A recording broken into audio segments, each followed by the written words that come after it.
Thanks for downloading a 3CR podcast. 3CR is an independent community radio station based in Melbourne, Australia. We need your financial support to keep going. Go to www.3cr.org.au for more information and to donate online. Now stay tuned for your 3CR podcast.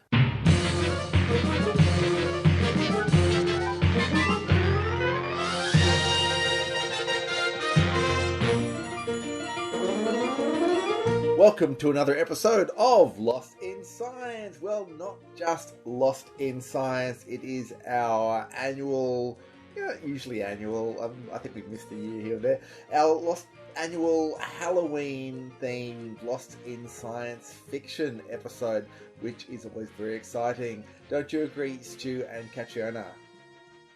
Absolutely. It's my favourite thing is, making Lost in Science about science fiction, because there's a whole lot of really bad science fiction movies and I would hate to think I've wasted my time watching them.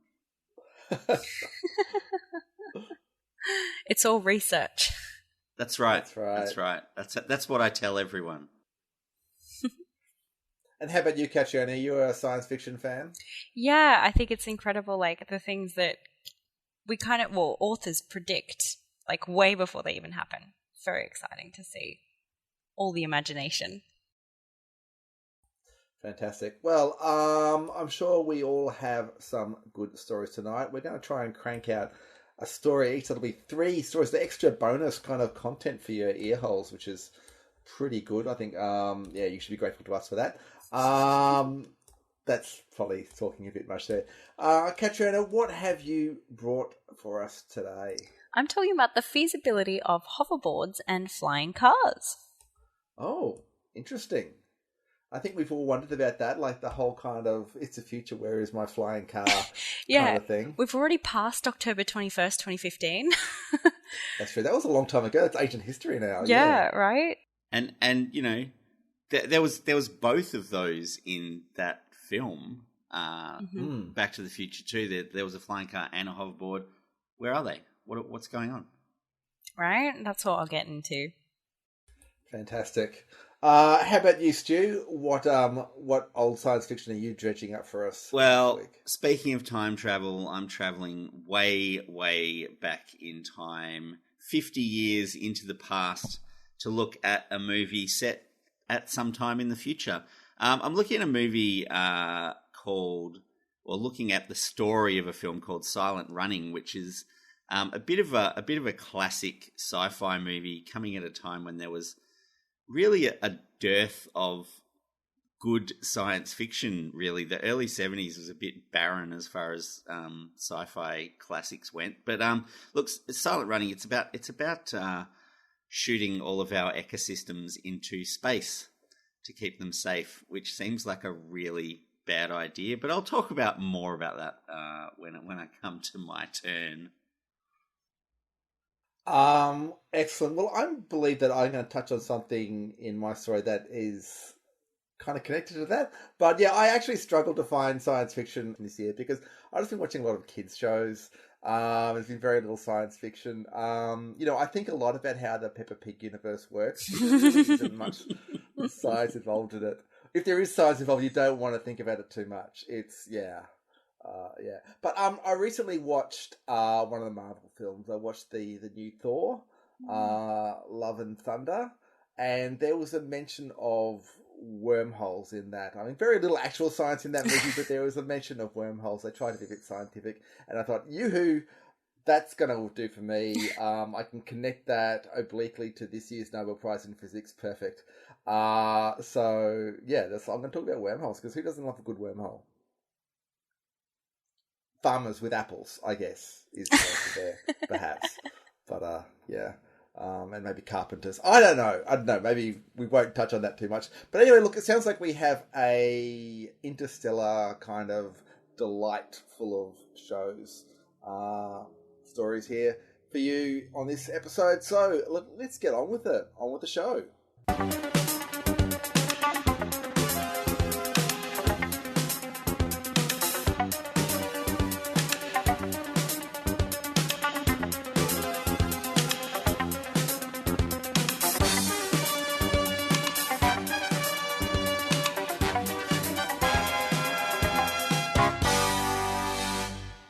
So Stu asked, like, why aren't we all getting around on hoverboards yet? And do we even have them?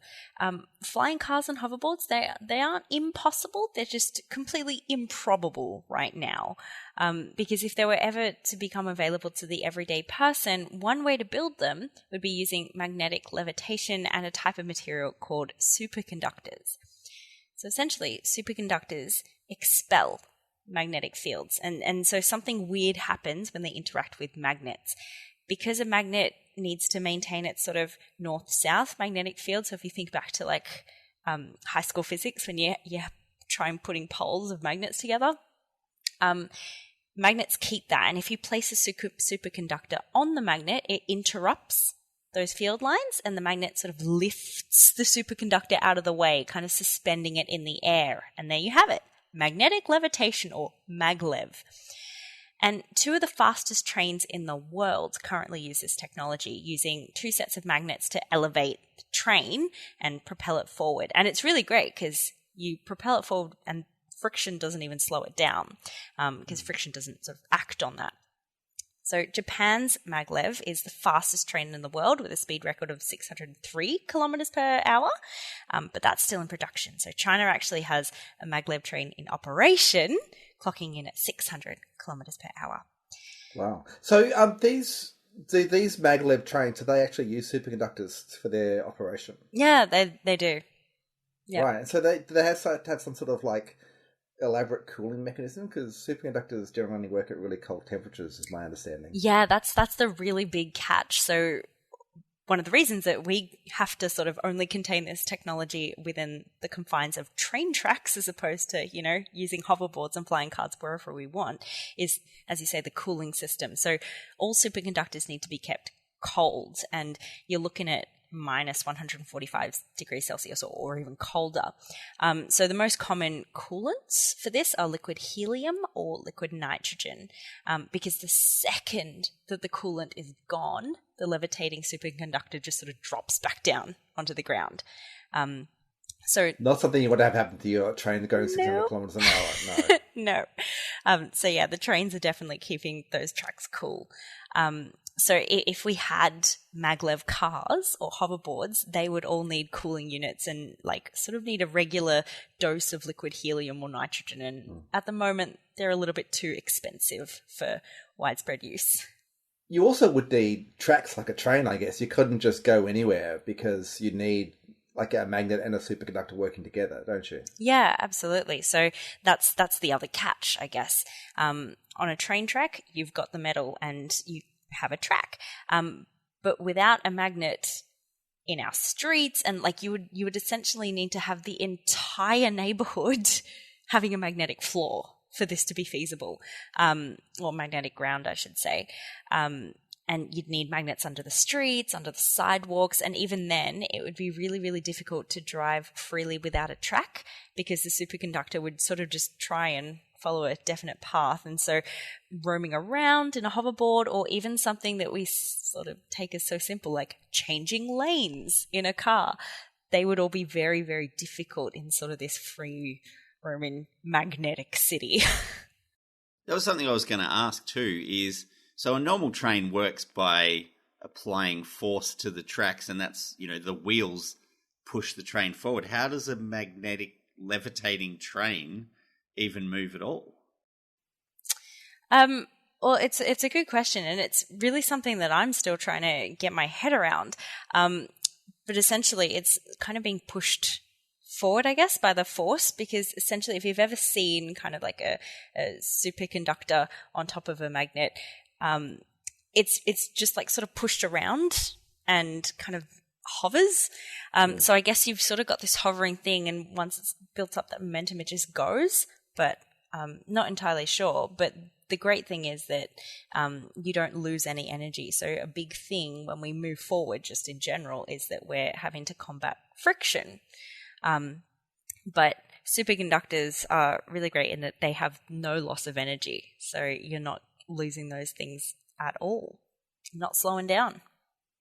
You need really good brakes. Apart from air resistance, I imagine, like from the from above, yeah. Yeah.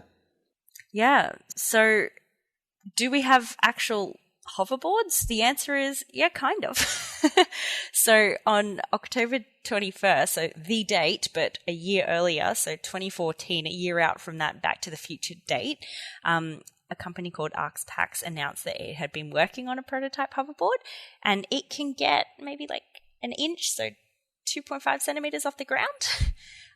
And they've got specially lined copper floors, and essentially it's levitating or just getting a little bit off the ground, off that copper floor, because you've got that magnetic field in the floor and they're sort of repelling each other. And then you've also got, in 2015, I'm not sure if you saw the video from Lexus where they had like a hoverboard in a skate park. Saw that one, yeah. Yeah, so that again was using magnets and liquid nitrogen as a superconductor, like to keep it cool enough. Yeah.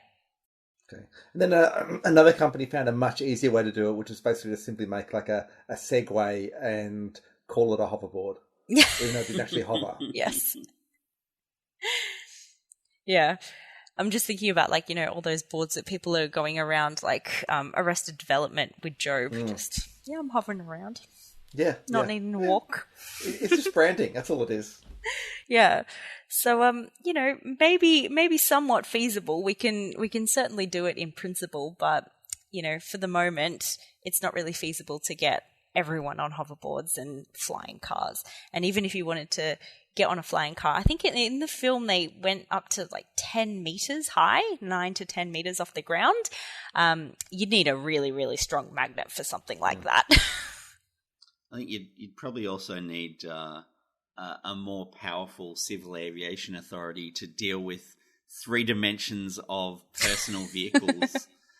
Considering how much trouble we have people moving in just 2 dimensions, I can't imagine that the 3rd dimension would make anything safer either. Yeah. Science, the final frontier.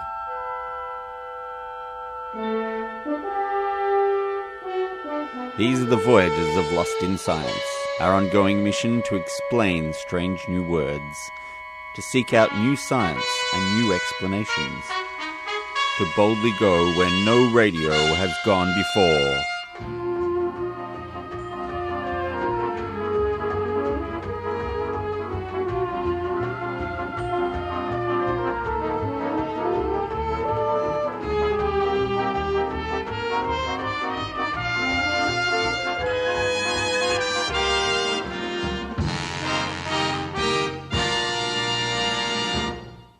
Now, as I said, I'm travelling back 50 years to the 1970s, and the early 70s were a very weird time for sci-fi. The big film of the late 60s, the biggest sci-fi film, was 2001: A Space Odyssey, and it didn't actually make very much money. So the studios were a bit worried about sort of throwing big dollars at big budget science fiction movies. And if you look at the output of sci-fi in the early 70s, there was a lot of there's a lot of ecological disaster films, to be quite honest. Is one of the big themes there. Is, you know, everyone's living in a post-apocalyptic dystopia and trying to eat each other, and various takes on that story.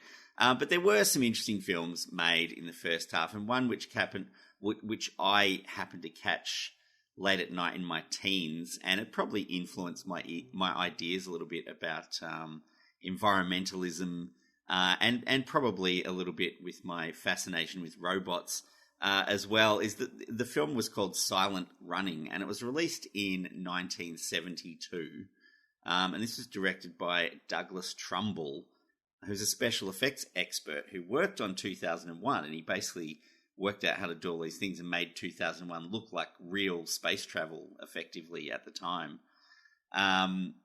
He went on to work on Close Encounters of the Third Kind. He went on to work on Blade Runner. So he's a real go-to guy. But this was the first film he'd ever actually directed. And it's a simple but ultimately pretty depressing story about a giant fleet of spacecraft in orbit around Saturn who are tasked with keeping alive a number of Earth ecosystems in gigantic greenhouse domes attached to the ships. So I don't really know how they chose which ecosystems they would preserve in space, but it is pretty depressing because these are ecosystems that are extinct on Earth in the timeline of this film. So there's these last remnants are being preserved as sort of a museum. There's not really any practical reason to have them.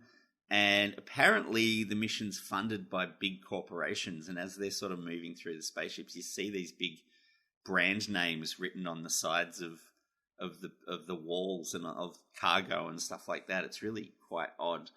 Possibly it's a tax write-off for those big corporations. I don't know. A lot of the companies have gone broke though now, so maybe that's a good thing. I don't know. But the ships that they've got these ecosystems on, they have human crews to take care of various things, and they have robot crews to take care of jobs that are too dangerous for the humans. And these are pretty cute little robots, and this is 5 years before R2-D2 made that an absolute necessity. You couldn't have a sci-fi movie without a cute robot. Well, these guys were way ahead of their game here.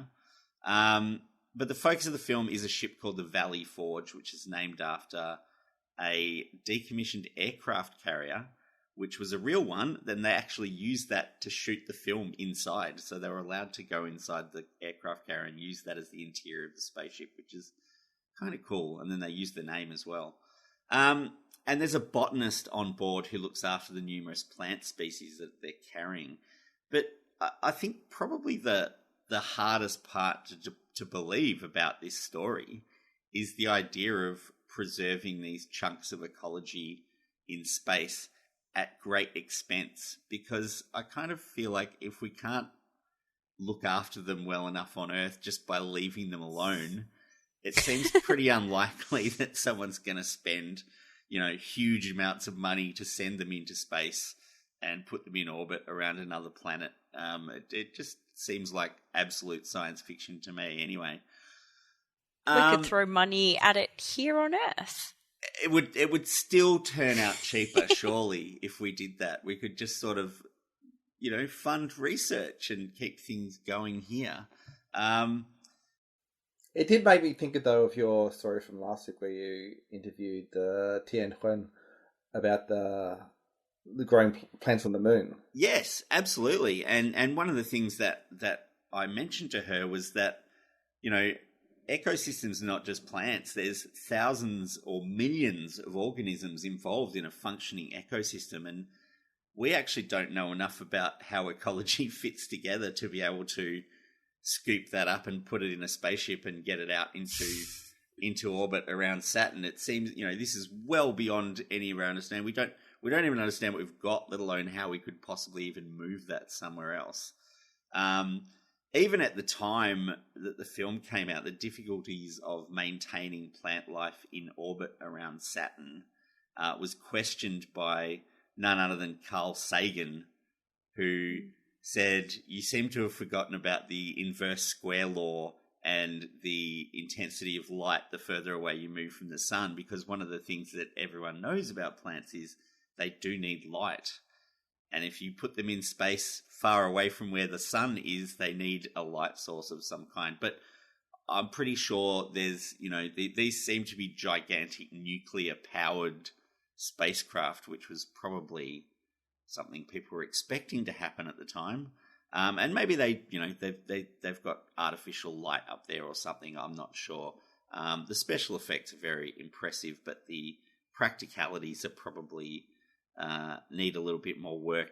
But look, I think the early 70s is kind of the birth of the environmental movement. If you think, we're talking 3 years after the Summer of Love, 1969, and the environmental movement's really kicking off. And I think that inspired a lot of those eco disaster films that followed in the 70s as well. And I think it's obviously meant more as a warning than as a suggestion of what we could do. I don't think Douglas Trumbull was intending that he would inspire someone to actually build this project. And I think one of the other things to look at too is there's this botanist on board, and he's tending to the plants, but ecosystems need space to take care of themselves so they can adapt to changing conditions. They're not really like a garden in that way. We can't sort of predict what they're going to need in the future. They've got to be able to adapt and change over time on their own. So, I mean, at the moment, I think if there's any intention of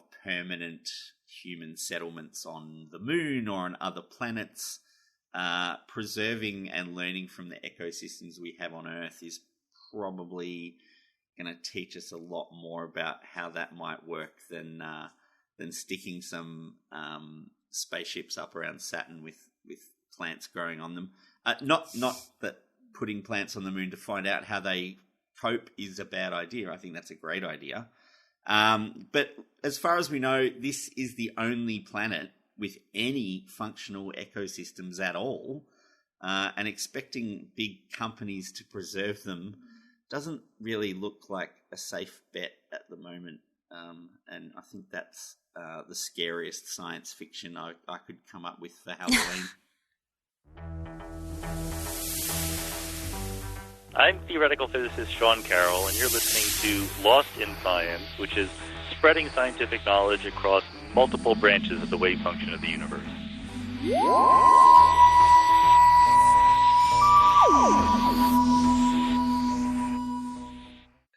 Okay, yes, you are listening to Lost in Science, and as I said in the introduction, I am talking about a brief mention in the recent Marvel movie Thor: Love and Thunder of wormholes. Not much of a spoiler. Near the very beginning of it, the character Jane Foster, played by Natalie Portman, who is in the movie an astrophysicist, or in the Thor movies is an astrophysicist. She is explaining how Thor's magical rainbow Bifrost transportation bridge works, and she explains it as being a wormhole.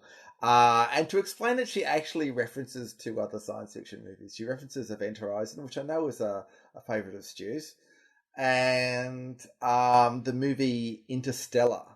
So they're kind of, it's very kind of, I don't know, shorthand way of getting your science exposition across by just referencing other movies that cover it in more detail. They do see reference. Essentially, that's what it does, and it works very well. They do that a lot. Everyone goes, "Oh yeah, I've seen Interstellar." Yeah. They do that a lot in the Marvel universe. I've noticed referencing other films, especially with their time travel stuff. There's a lot of references there too. Yeah, but it's interesting. Just the inspection Interstellar that did make me think, because I think in that movie too, there is a plan to grow crops off Earth, which when I was watching the movie seemed, like you said, like a really ridiculous, expensive, complicated idea. They needed, that's right, I think they had to solve quantum gravity so that they could move all the crops off Earth for some ecological disaster reason, and didn't make a lot of sense at all. It didn't make a lot of sense, considering throughout the early part of the film you can see plants growing everywhere in the background. Yeah, but I think there's some problem with the plants, with the way there's some impending disaster. Of course. There's also a whole thing about the main character's name really confused me. But look, I won't get into that now. It's a bit hard to explain.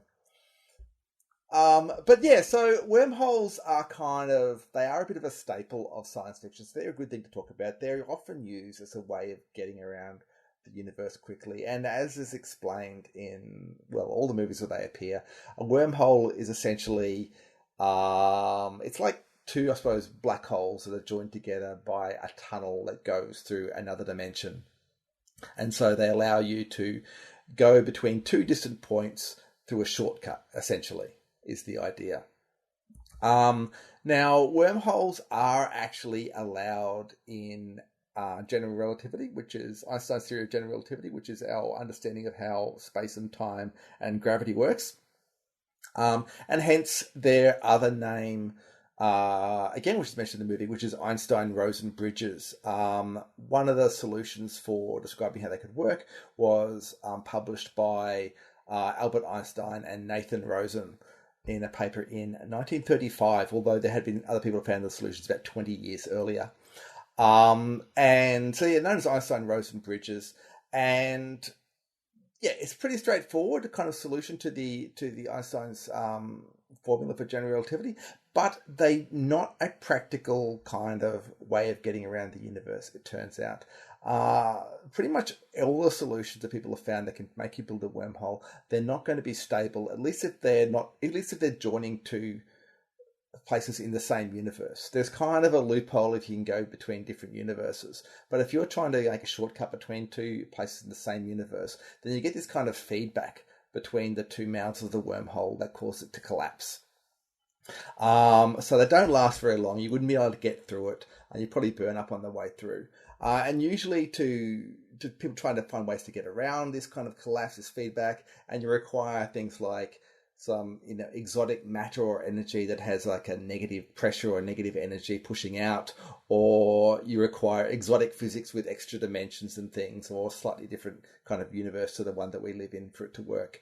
So yeah, they're not really a practical thing for getting around the universe as yet, as far as we know. But there is still kind of this idea that maybe there could be like really tiny microscopic wormholes, which some people speculated that perhaps you could send information down as opposed to objects, which is itself an intriguing idea. Perhaps you could like transmit information between distant points of the universe faster than the speed of light. However, it's even more interesting because it may not just be kind of information that we send down, but just general information, and including kind of the quantum information that sort of makes up the universe. And this is where something that I'll have to touch on, I think, in a later episode. We don't really have time for this here. But there is this theory that when you have something in quantum mechanics we call entanglement, where you have two quantum systems that are essentially joined together and are related, even though they can be like light years apart, that the way that that works is because they're connected by a microscopic wormhole. And this, as I said in the introduction, this kind of relates to this year's Nobel Prize in Physics, which looked at this idea of entanglement. They did experiments on it. So I am going to have to explain that, I think, in a future episode. But it's really cool because, and this is completely an irrelevant, nerdy detail, but things that people have picked up on. Entanglement was described, I guess, first in a paper by Einstein, Rosen, and their colleague Podolsky. It's called EPR. And so you have Einstein, Rosen, wormholes could be the same thing as entanglement, which is Einstein, Podolsky, and Rosen, which is a nice little coincidence there that they didn't figure out, but perhaps it's the way it all works. So I guess what I'm trying to say is wormholes perhaps are not going to be the science fiction solution to getting around the universe faster than the speed of light, but they could be some kind of solution to understanding quantum gravity itself and how the universe works on every scale, which is actually not a bad, really, replacement for faster than light travel, I reckon.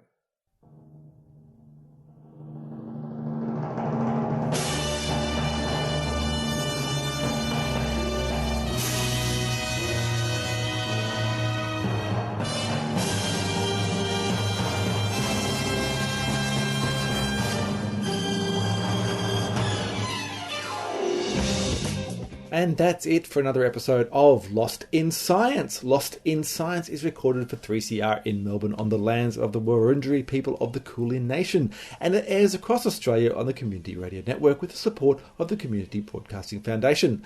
We would love you to get in touch with us. You can email us at lostinsci@gmail.com, or you can find us on Facebook, we're Lost in Science on 3CR, or on Twitter, where we're at Lost in Science 1.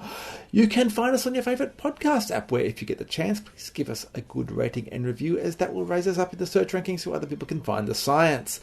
Or you can listen to us however you listen to us now. We're the same time every week when we all get Lost in Science!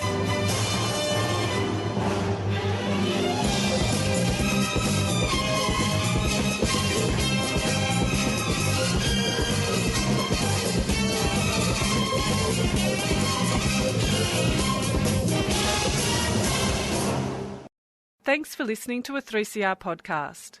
3CR is an independent community radio station based in Melbourne, Australia. We need your financial support to keep going. Go to www.3cr.org.au for more information and to donate online.